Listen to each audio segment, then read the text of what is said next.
Thankful again for the privilege of being here and meeting together like this and opening freely your word.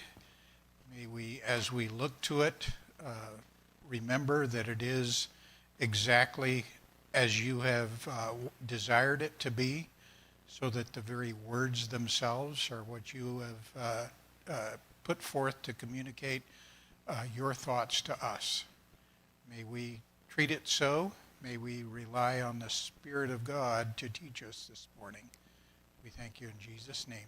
Amen.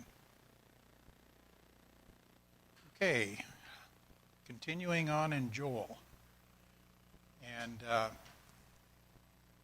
as is my habit, we're going to back up just a little bit, a little less maybe than usual, to where we start, and that is in chapter 2 and verse 28. Now, this is interesting, and to me, and I think I did mention it a time or two, you can see that in the Hebrew, this is designated as Joel chapter 3 and verse 1. And this is kind of a change of topic, and the chapter divisions were not original to the original author, nor, of course, were the verse divisions. So sometimes they're arbitrary, sometimes they don't exactly follow the logic of the scripture itself. You see in some books, and with the exception of the Psalms, those things are pretty much designated by the original author as separate things. But many times when you have a chapter division, it seems like an arbitrary place. In this case, it does seem like chapter 2 and verse 28 is a little different than what precedes it. And I want to emphasize that just a bit, where it says here, and it shall come to pass afterward, that what we were reading previously, and we looked at in particular of the northern nations, that is something that will happen during the tribulation, most likely in the first half of the tribulation. As we come to chapter 2 and verse 28, we turn to a different time, which is the end of the tribulation. We kind of see that in the word afterward. So this is something that happens after all of those other things. It's not included with it. And what we look at here then is at the conclusion of the tribulation period.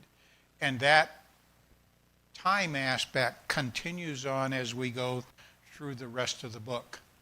So, starting at verse 28, we'll just read through to get a little of the context, and I think it's familiar to most of you. And it shall come to pass afterward that I will pour out my spirit upon all flesh. By the way, this is something different than what was true in the Old Testament, that not all flesh had the Spirit of God. Not even all believers had the Spirit of God back then.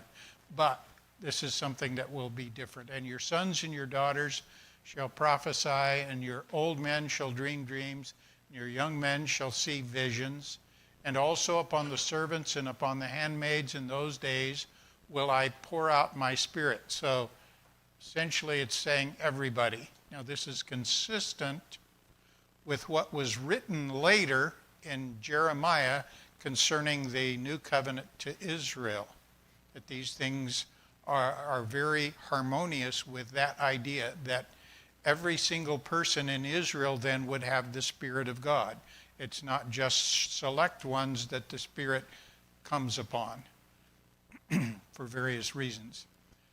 Verse 30, and I will show wonders in the heavens and in the earth, blood and fire and pillars of smoke. The sun shall be turned into darkness and the moon into blood before the great and terrible day of the Lord come. Another mention here of the day of the Lord, and this is looking at a particular incident in the day of the Lord, as is fairly common in the Old Testament. When it mentions the day of the Lord, it's not talking about the entire thing. It's talking about, in the context, a specific thing. And here what it's talking about is found in verse 32. And it shall come to pass that whosoever shall call on the name of the Lord shall be delivered, for in Mount Zion and in Jerusalem shall be deliverance, as the Lord hath said, and in the remnant whom the Lord shall call. Looking at this particular one, we went over the idea of calling, and the ones who call in the Old Testament in particular, we saw this, that those who call are the ones who already believe. They are already saved in the spiritual sense, and what they are calling for in this particular case is for the deliverance from the Lord. And why are they calling for deliverance from the Lord? Because they need it and they believe him. Okay? So, also, we looked at these different words for delivered, deliverance, and the remnant, and went to some other passages that have these similar words, the idea of avoiding destruction, getting away, surviving, or being left over. The word left over, this particular one, is not in this verse, but we saw it in some other verses, that it is a theme in the Old Testament, and looking at various times for Israel, that God dealt many times with a remnant, the leftovers, the ones who survived, the ones who didn't get destroyed in particular bad situations. And that will also be true in the conclusion in particular, the entire thing, but in particular focused on the conclusion of the tribulation period. So putting these together with these, and it shall come to pass that whosoever shall call on the name of the Lord shall get away, the idea of escaping, for in Mount Zion and in Jerusalem shall be deliverance, or avoidance of destruction. Now sometimes this is translated escape, but it doesn't mean to go to another location like the one I've got in blue. It means that you're there where bad things are happening, but it doesn't happen to you. So they are escaping the destruction that way. And as the Lord hath said, in the remnant, these are the survivors whom the Lord shall call. One thing to note, I didn't highlight it. This word for call and this word for call are exactly the same. So those who call on the Lord uses the same word as those that the Lord calls. So it goes both directions here.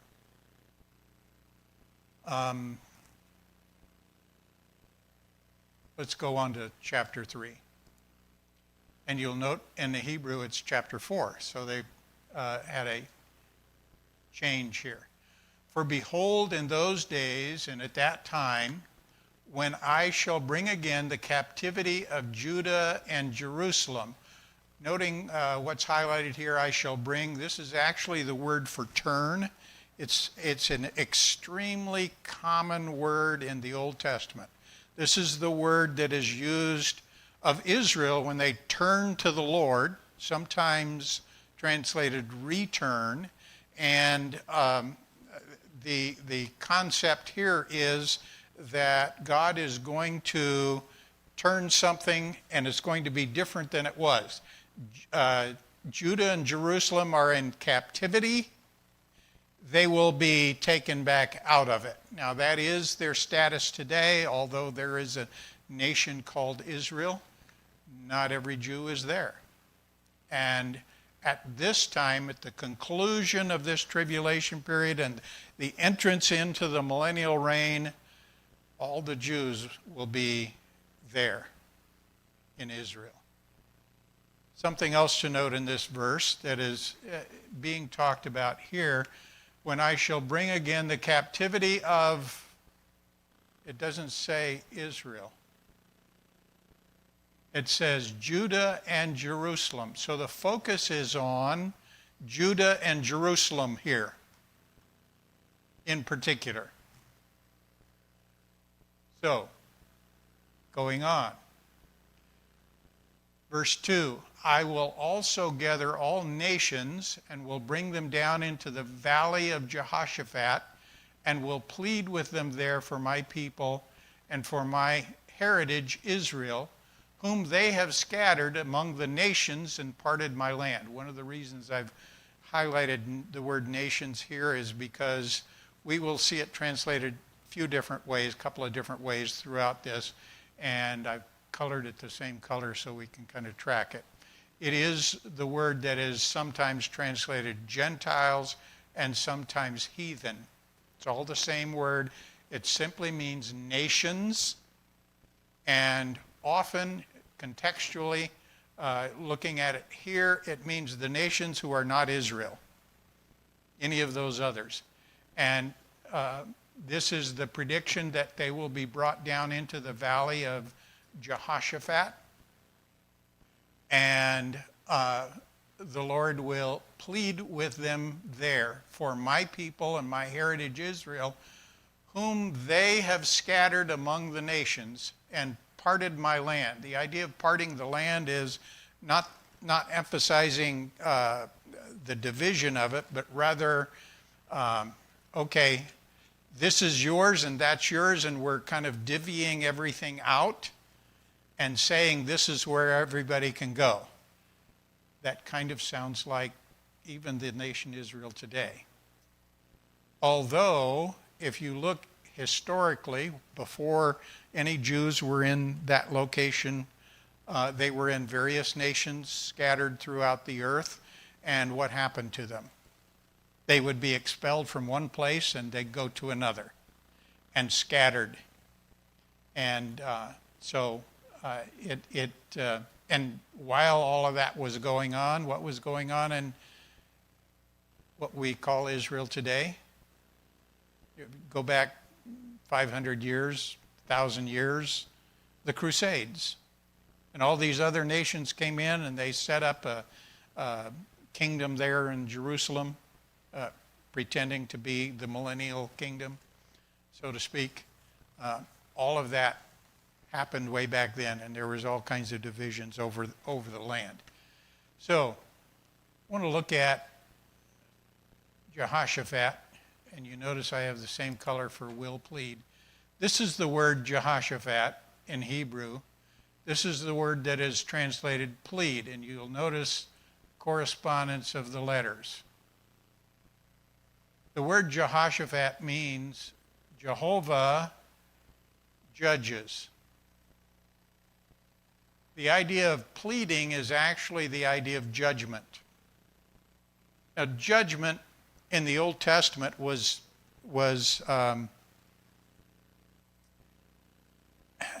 trying to relate this to our government. It was actually as much an executive function as it was a judicial function.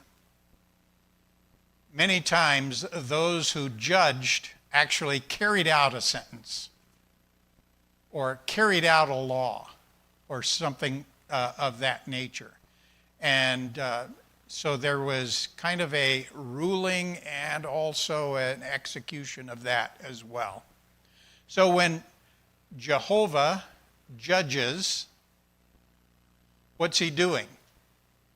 He is often actually carrying out something, carrying out a sentence or doing something, not just making a determination. However, in this particular instance, we do have a word here for judging that is often translated as judge, and but it's in a particular form that has a slightly different meaning. And it kind of gives the idea of a contest, and that's one reason that the translators translated it to plead. So Jehovah is there, and he's having this somewhat back and forth. It's not really very much back and forth. Oh, you're there? What's your argument? Okay, here's mine. And it's often depicted sort of as a way of, even in a battle or whatever is going on. Looking at the verse in particular, the valley of Jehoshaphat, and will plead with them there for my people. So this is Jehovah saying, here's the location, the Valley of Jehoshaphat, which is called that because it means the Lord judges. And so he will be judging there, not only in making the determination of what the outcome is going to be, but also executing the outcome as well. Now, where's the Valley of Jehoshaphat?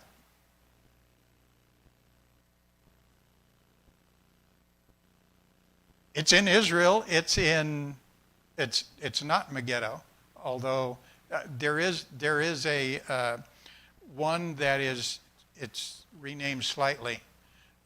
Today you can look it up on Google Maps or something like that, and it's called Josaphat. And it is actually where the brook Kidron is between the Temple Mount and the Mount of Olives. So it's in that valley in between. Now, what's significant about that? Well, let's keep on going. We saw earlier in verse 32 in chapter 2 that these things relate to what? Judah and Jerusalem. Okay, let's go ahead. Now, Israel is mentioned here, for my people Israel. But let's look at Zechariah chapter 14. See if we can put these things together a little bit. The whole chapter is really interesting, but we're not going to look at the whole thing. Verse 1, behold, the day of the Lord cometh. Now, so this is same topic. It's the day of the Lord, and it is a particular event included in the day of the Lord. And thy spoils shall be divided in the midst of thee, for I will gather all nations against Jerusalem to battle. And the city shall be taken, and the houses rifled, and the women ravished, and half of the city shall go forth into captivity, and the residue of the people shall not be cut off from the city. Then shall the Lord go forth and fight against those nations, as when he fought in the day of battle. And his feet shall stand in that day upon the Mount of Olives, which is before Jerusalem on the east, and the Mount of Olives shall cleave in the midst thereof toward the east and toward the west, and there shall be a very great valley, and half of the mountain shall remove toward the north, and half of it toward the south. So, what's this describing? This is, and we could put it together with some other scriptures, this is the Lord coming back. This is the second coming, and this is the initial part of the second coming. This is the first place that the Lord comes to. Where? Jerusalem, Mount of Olives. What is also right there next to it? The Valley of Jehoshaphat. What is going on? All of the nations are gathering there, which they'll do at Armageddon right after that, or about the same time. And the Lord comes and defends Israel. So, for those, thinking back to chapter 2 and verse 32, those that call on the name of the Lord, what do you suppose they're calling to him for? Come and help us. All these nations are here. They're about to destroy us. And he comes and delivers physically those of the Jews who are believers in that location. Okay? There's other things going on elsewhere, by the way. This is just the focus for the moment. And after he gets done with this, he goes elsewhere, goes on up to Armageddon then. So we have here the gathering of all the nations. He'll bring them down into the valley of Jehoshaphat and will end up judging them there for my people and for my heritage Israel, whom they have scattered among the nations. So there is a destruction of the enemies of Israel there, who are there and attacking Jerusalem in particular. And the Lord returns and takes care of it. In response to the people calling on his name. Verse 3, some other things they have done. This is looking at those nations and what they have done to the Jews over the past period of time. They have cast lots for my people. They have given a boy for a harlot and sold a girl for wine that they might drink. Yea, and what have you to do with me, O Tyre and Sidon, and all the coasts of Palestine? Will you render me a recompense? And if you recompense me swiftly and speedily, will I return your recompense upon your own head? A couple of things I've highlighted here. One is the word recompense, a little different color here. I can't quite tell, but the computer tells me it's a different color because one is a noun, one's a verb. This idea of recompense is either, and it's used in more than one way, either paying somebody back or giving them something that is a reward, something that perhaps they have earned, or distributing something. And so here the picture is, with those that are named there, that the Lord is going to give back to those who tried to give back to the Lord and the Jews. So they have treated the Jews in a certain way, and the Lord is going to get even. Now, who are these? Tyre and Sidon. Do those exist today? Yeah, they do. Do you know what country they're in? Lebanon. Friendly country to Israel, right? Okay. So these are apparently part of the ones that are involved in the nations coming into Jerusalem take over. Also, and all of the coasts or the regions of Palestine. Now, if you have a different translation, it doesn't say Palestine. Philistia. That is actually, the word Palestine is actually originated from the biblical term Philistine or Philistia. So it's talking about the same idea. So this is the Palestinians or Philistines. Now, when the Philistines were bothering Israel so much, way back when, where were they mostly located? In an area that we today refer to as Gaza. Okay, all right. If this doesn't make it look like we can look in the world today and it seems like things are being set up for the tribulation, it's not a sign, but it seems like a setup. Isn't that exciting? All right. Let's go on. I will return your recompense upon your own head. The way you have been treated is the way I will treat you, is what the Lord is saying to these. And we do see that in other places as well. Obadiah has a similar comment in verse 15. Whatever chapter you want, just get to verse 15. For the day of the Lord is near upon all the heathen, this is the word nations, as thou hast done, it shall be done unto thee. Thy reward, this is the same word, it was translated recompense, shall return upon thine own head. So this is how God is judging many of these nations.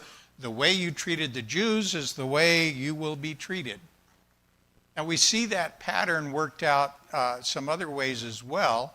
Even at the judgment of the sheep and goats, what are the people judged on?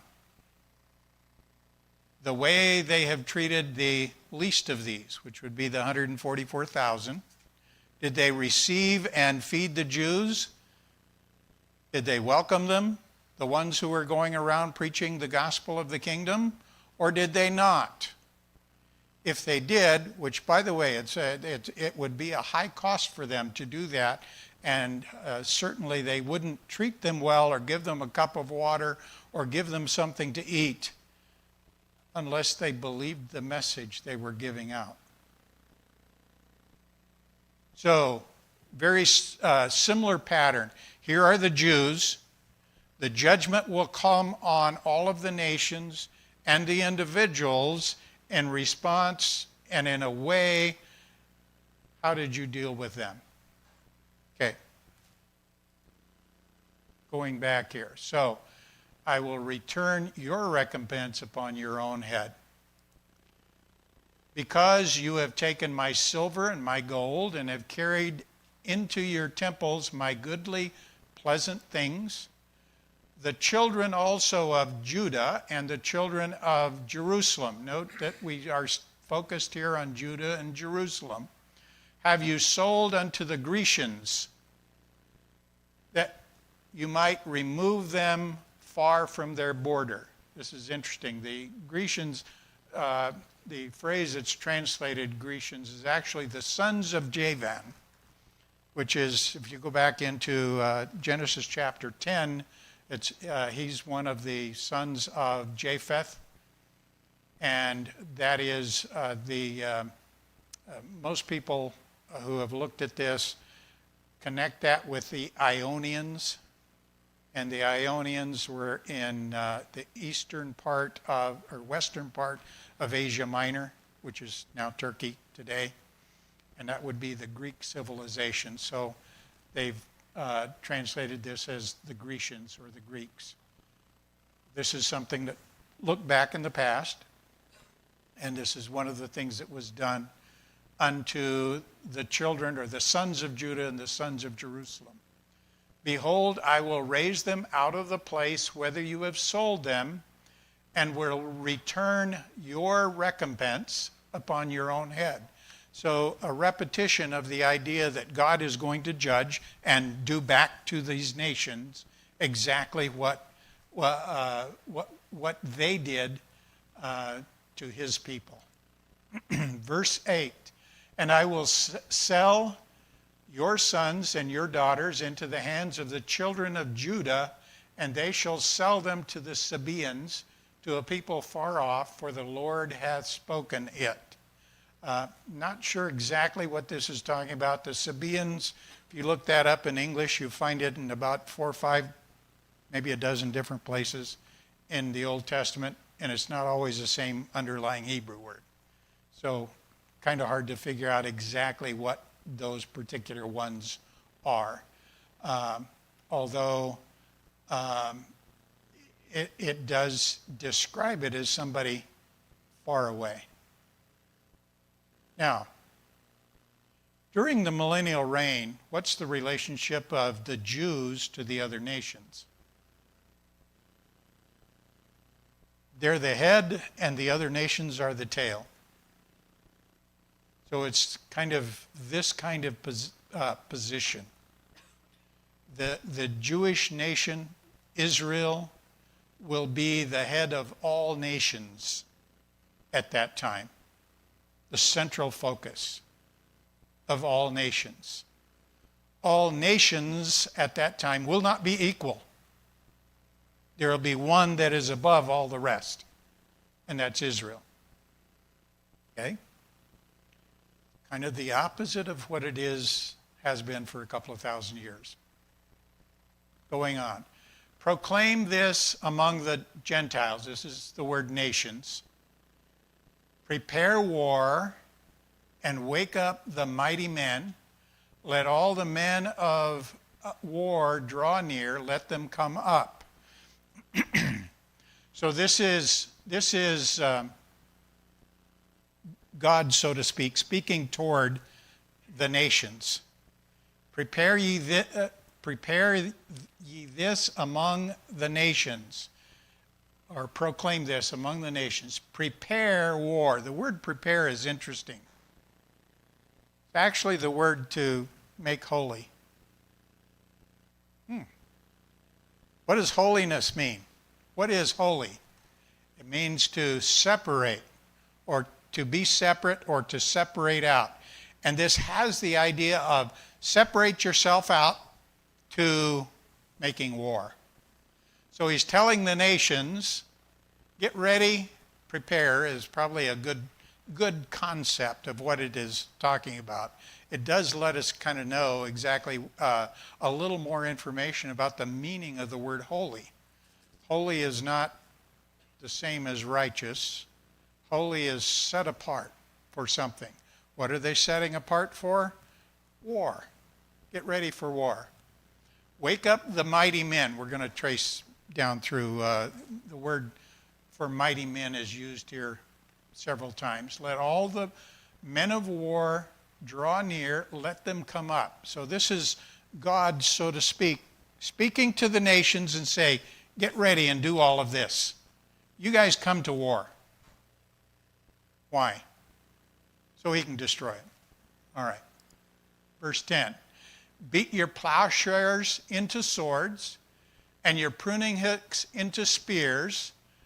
Let the weak say, I am strong. Now, a couple of different ways you might take this. This is and the way I look at it, who's this talking to? This is talking about these nations coming in to preparing for war against Israel, against Judah and Jerusalem in particular. And God is provoking them and I think mocking them a little bit. What is their true status? They're weak. What is he suggesting that they do? Say to themselves, I'm a mighty man. I can do this. I dare you. Okay? Let's go on. Assemble yourselves and come, all you heathen or nations, and gather yourselves together round about. Thither cause thy mighty ones to come down, O Lord. Now, we've kind of switched here. He's talking to all of the nations and saying, assemble yourselves and come on down, gather yourselves together, everybody around, gather yourselves together. Now, we're going to address the Lord. We're talking to the nations, now we're talking to the Lord. Now remember, back in chapter 2 and verse 32, they will call on the name of the Lord. Now they're doing it. O Lord, cause thy mighty ones to come down here or there. Where? Where is thither? Right? Where these nations are gathering. Where are they? In the valley of Jehoshaphat. In Jerusalem. So I think what we have here in verse 11, the last little part, is the substance of the call to the Lord that's mentioned back in chapter 2 and verse 32. Bring your mighty ones, Lord. Now who's that? Who does the Lord come with? Us. Right? Because he promised in John chapter 14 that where he was, there we would be. And he's there, so we'll be there. Okay. So, how many of you are going to be at Armageddon? Now remember, it does make a difference which side you're on. Okay. Yeah. All right, so that's kind of the way I see this. I was puzzled over that quite a bit because we do have a change here in this last phrase with who's being addressed, because this is, and this is singular, this is plural, assemble yourselves. So it's talking to the nations. And here he's talking to the Lord, thy, singular, O Lord, thy mighty ones. Now they're bringing their mighty ones, and the Lord's bringing his mighty ones. Who's going to win? Let the heathen, or nations, be wakened and come up to the valley of Jehoshaphat, for there I will sit to judge. Again, Jehoshaphat, judge. All the heathen, or nations, round about. So, in response to, O Lord, bring your mighty ones, he says, there I will sit to judge the nations. So he does that. Put ye in the sickle, for the harvest is ripe. Come, get you down, for the press is full, the vats overflow, for their wickedness is great. So it's time for the harvest. Multitudes, multitudes in the valley of decision, for the day of the Lord is near in the valley of decision. Now, have you ever heard anybody preach on this verse without looking at the context? Oh, I see some nods, yeah. Because I've heard this misused, that this is, okay, this is you need to make a decision.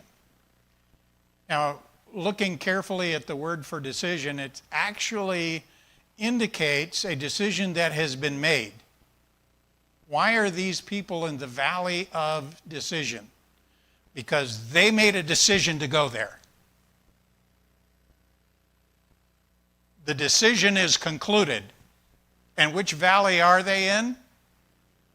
The valley of Jehoshaphat.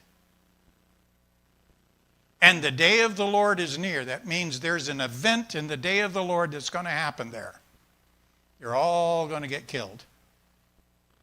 There is no doubt. This is not a point to where they can make a decision to be saved, because they've already made a decision to attack Israel, to attack Jerusalem. There, in, from a different perspective, we could call it the valley of judgment. Oh yeah, that's what it was. The valley where the Lord judges. The valley of death for them. The valley of salvation for those who are calling on the name of the Lord, because their enemies will be destroyed. So, just a reminder, really good sounding verse that in the context we can understand what it's talking about. This is a specific event at the second coming of Christ, when he comes in judgment to those who are in that valley, because they have already made a decision to get them to arrive there. Okay? The sun and the moon shall be darkened, and the stars shall withdraw their shining. This is something that's associated with the second coming. The Lord also shall roar out of Zion and utter his voice from Jerusalem, and the heavens and the earth shall shake. But the Lord will be the hope of his people and the strength of the children of Israel. So, here's the picture. He has come to the Mount of Olives, near the valley of Jehoshaphat. He is coming in rescue to those who believe in his second coming and have called on him to save them physically from those enemies that are coming around. And he will touch down on the Mount of Olives. It'll divide into two mountains when he does that. And now where is he? He's in Jerusalem. The Lord also shall roar out of Zion and utter his voice from Jerusalem, and the heavens and the earth shall shake. But the Lord will be the hope of his people and the strength of the children of Israel. So again, this is the beginning of the conclusion to the tribulation. When the Lord comes back, and you can read some of it in Psalm 2, what does he do with the nations? Because all of the nations of the world are not gathered in Jerusalem. But he takes care of them quickly. More work to do. To smash them to smithereens. And much of that is described in the book of Revelation at the Battle of Armageddon, which is several miles north of here, quite a few. So he does this first and then goes up there. Now, the word strength, and the strength of the children of Israel is actually a word related to the concept of a fortress. So he's going to be the fortress for the children of Israel, protecting them. He's done it here in Jerusalem, will do it in Armageddon, and Israel will survive. Those who believe. Okay? Going on a bit more. So shall you know that I am the Lord your God, dwelling in Zion, my holy mountain. Then shall Jerusalem be holy, and there shall no strangers pass through her anymore. Now, this is looking a little further forward. What will be true of Jerusalem after the millennial reign is set up? No strangers passing through. Who's it for? Israel. By the way, it's a special place. Special place during the millennial reign. There's also a new Jerusalem up in the air. Read that in the book of Revelation. It's there giving light to the entire earth at that time. And it shall come to pass in that day that the mountains shall drop down new wine, and the hills shall flow with milk, and all the rivers of Judah shall flow with waters, and a fountain shall come forth of the house of the Lord, and shall water the valley of Shittim. Wow, that's new and different geography. Let's go back to Zechariah chapter 14.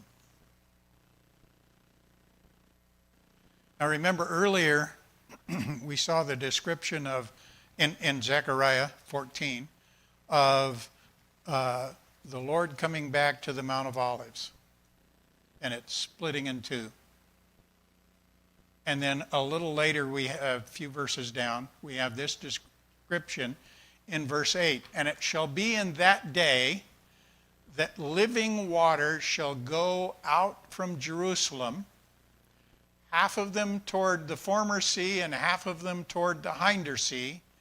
In summer and in winter shall it be. Now when it talks about the former and the hinder, that's talking about the Mediterranean and the Dead Sea.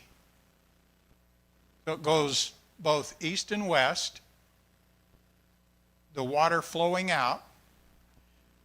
Summer and winter, it flows all the time. What's the source of this?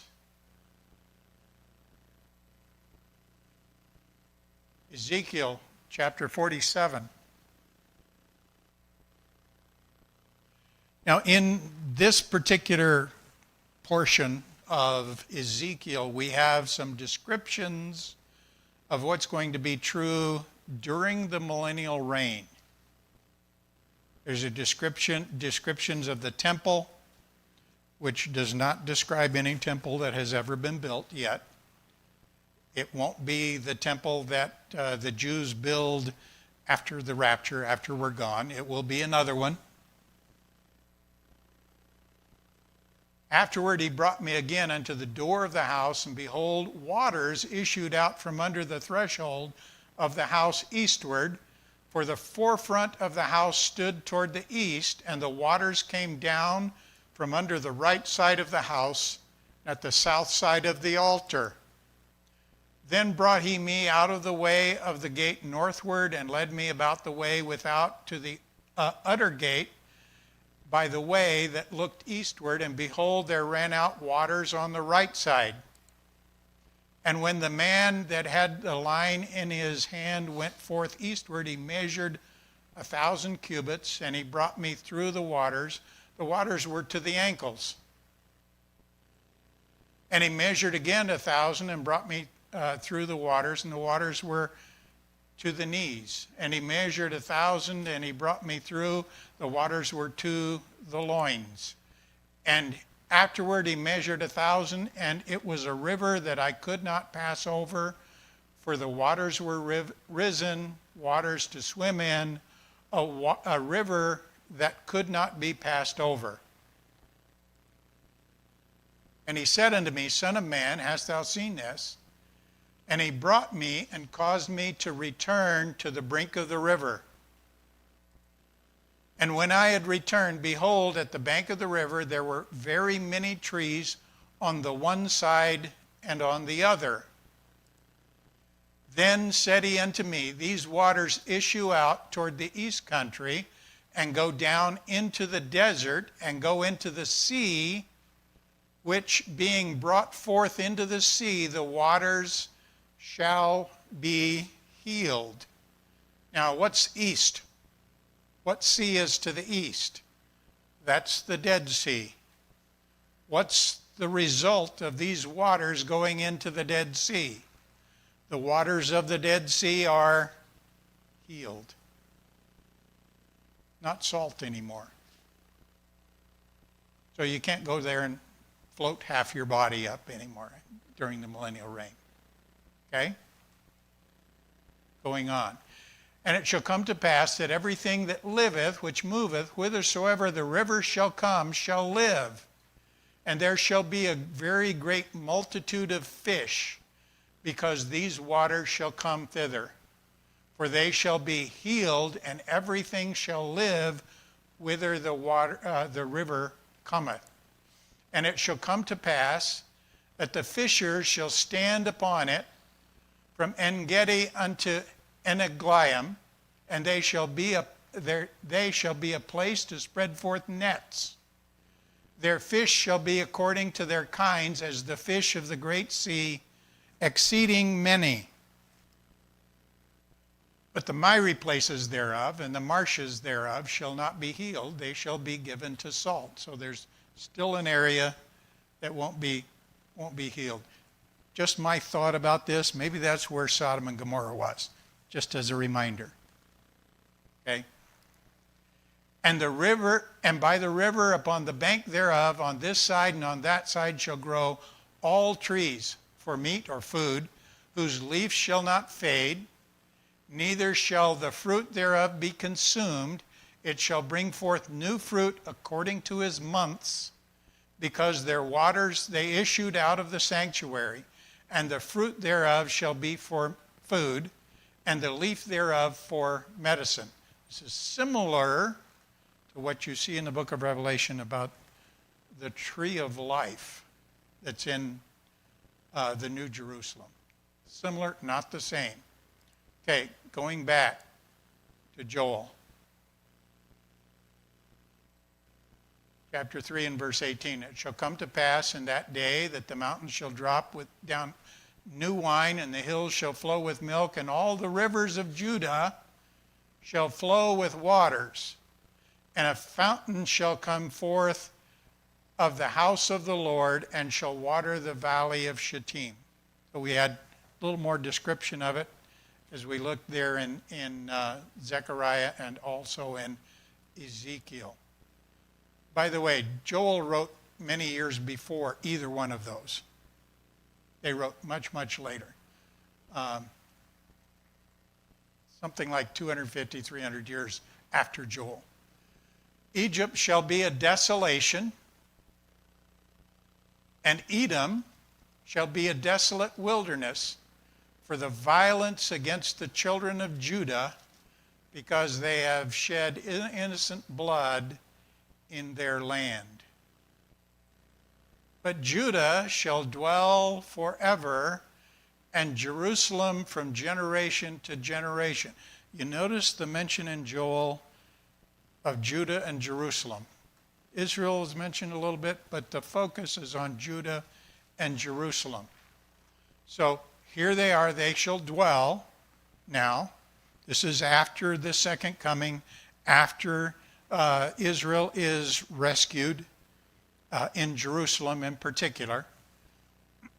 And they shall dwell from generation to generation, for I will cleanse their blood that I have not cleansed.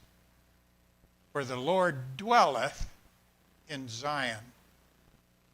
This will be his residence. So he will come to that location then in Israel. So that's the conclusion of the book of Joel. First prophet to write things down, or one of maybe two or maybe three, to write things down that we still have today, who is called a prophet. And others wrote more detail, like Zechariah and Ezekiel, about things that would happen. And Joel talked about the day of the Lord. He talked about things going on in Israel at that time and how they should respond. We saw that in chapter 1. A similar kind of thing will happen during the first part of the tribulation, when the northern ones come in to invade and they turn to the Lord, and he destroys the northern nations. In my opinion, I think the man of lawlessness, the one we call the Antichrist, will take credit for it, because he has agreed to make sure that Israel is at peace. And it works for a little while. But I also think that at that time, the man of sin will be wounded and later be given resuscitated, and then go to the temple and set himself up as God in the abomination of desolations, put himself in the Holy of Holies. And then we move to chapter 2 and verse 28 of Joel afterward. Here's the things that are going on there. When we kind of skip forward from the middle of the tribulation to the end, and here is Israel, I think, coming back into Jerusalem, because they're directed by the Lord to do that. And as they are there, in order to be rescued, they need to call on the name of the Lord, which they do. And he responds by coming down to the Mount of Olives, destroying the nations in the valley of Jehoshaphat, the valley of decision, then goes on and does other things, sets up the kingdom, and we see all of the results then where Israel's now at peace. So Joel is kind of the summary of some of those things. Later prophets fill in details. The book of Revelation gives us a few more details of what's going to happen during that period of time when we're not around anymore, after the rapture. One of the most exciting and interesting things is when we come back and are displayed as what we are, as the sons of God, along with Christ. And I don't know if we will do anything to help destroy the nations, but we'll be there. We will be there. Exciting things to look at. in particular looking back and a reminder of going through carefully all of these verses and looking at them in context, understanding them in context, and then asking the question after that, now so what? It's not resting an application that doesn't belong in the context and saying, I'm going to take this. No, nobody today is in the valley of decision. They'll get there. Nobody today is saved physically by calling on the name of the Lord with the promise and expectation that the Lord will deliver them. We don't have that promise. They do. And they will. But in order to even call on the name of the Lord, this is a reminder from Romans chapter 10 and verse 14. There has to be faith first. Can't call on him that they have not believed. Israel at that time will have already believed. And so they will call for him to come and rescue. Okay?